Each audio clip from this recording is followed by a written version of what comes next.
Like the tide, the Samsung Galaxy Watch 9 is coming inevitably and soon, July 22nd to be exact. And the stakes for Samsung are unusually high here. So here's what we know, what to expect, and what I actually want when this thing comes to fruition. Let's dive in. The stakes have never been higher. Dum dum dum, thunder crash, drama, spectacle, but also real. The numbers for last year's watch, the Galaxy Watch 8, dipped compared to the previous year. People on the forums also really didn't like some of the design choices, like that whole squircle shape. I didn't mind it, but I've also always been a fan of the classic spork. It does two things and it's only one thing. What's not to love? The watch.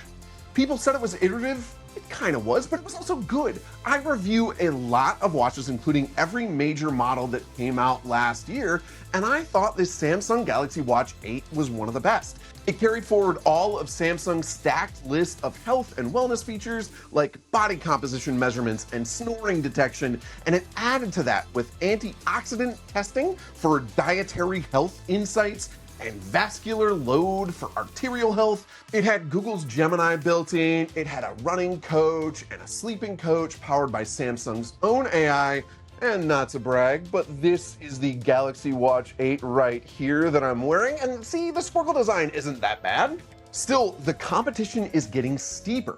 Apple's watch sales reportedly didn't suffer. The Google Pixel watches are getting better and better. Google just launched this really good AI health coach. The OnePlus Watch 3, it uses Wear OS and it has really good battery life. So Samsung's got a fight on their hands.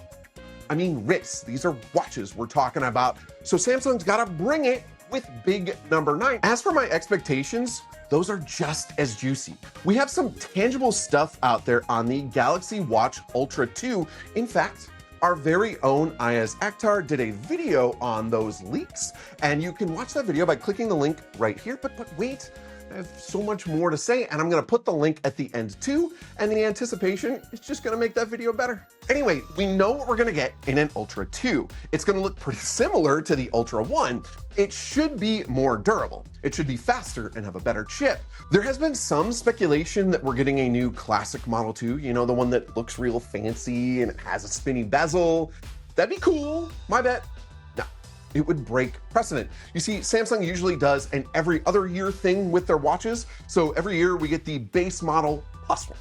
Last year we got a base plus a classic. The year before, base plus an ultra. The year before that, base plus a classic. And the year before that, there was no ultra, but it was a base plus a pro, which is the one that came before the ultra. So you see, and it goes on and on like that since the dawn of time. And if I'm wrong here, I might be wrong. And if I'm wrong, I mean, I'm not gonna shave my head, I'm not that sure or anything. The next burrito I eat, I'll put slightly less salsa on it. Dum dum dum. I told you, the stakes have never been higher. Now here's what I want out of the latest generation of Galaxy watches. Number 1, battery life. Come on, Samsung. You gotta get your watch to last more than a day or introduce fast charging or something. I will trade 3 antioxidant level gimmicks. I mean features.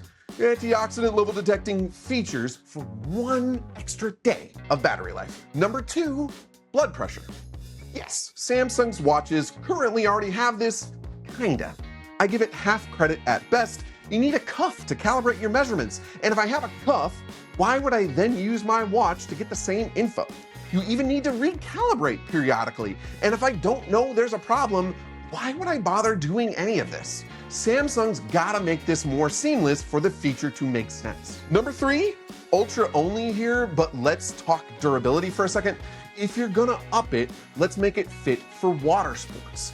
The Galaxy Ultra line wants to compete with Apple's Ultra line, obviously, but for generations, Apple's line has been able to withstand the intense water pressure of diving or jet skiing. It can even act as a diving computer, so you can look at your watch and say, "Hello, diving computer."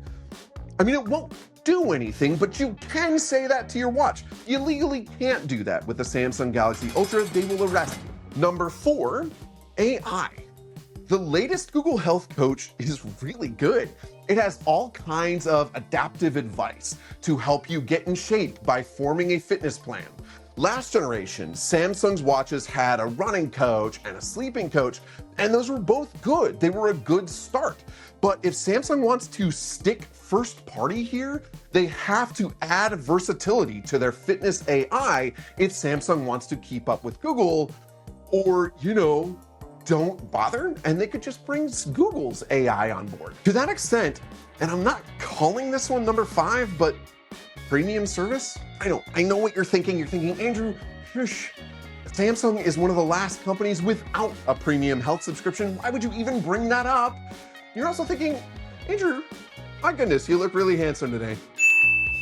And let me get to those each individually. First, I'm not saying they should put their existing functionality behind a paywall. That would obviously be a big step in the wrong direction. I'm saying if they have a premium service and they can make it worthwhile with some guided exercises and detailed AI-based fitness advice, I'd be interested to see that. The Google Health Coach makes that premium feel worth it on Pixel watches. For Apple, Fitness Plus is a good get with all of those guided classes. We will find out the concrete answers soon. The Samsung Unpacked event is the 22nd, and stay tuned. Thank you very much for watching this one. Oh, and thanks for noticing. You guys want to talk about your feelings, your emotions? Tell me your weekend plans?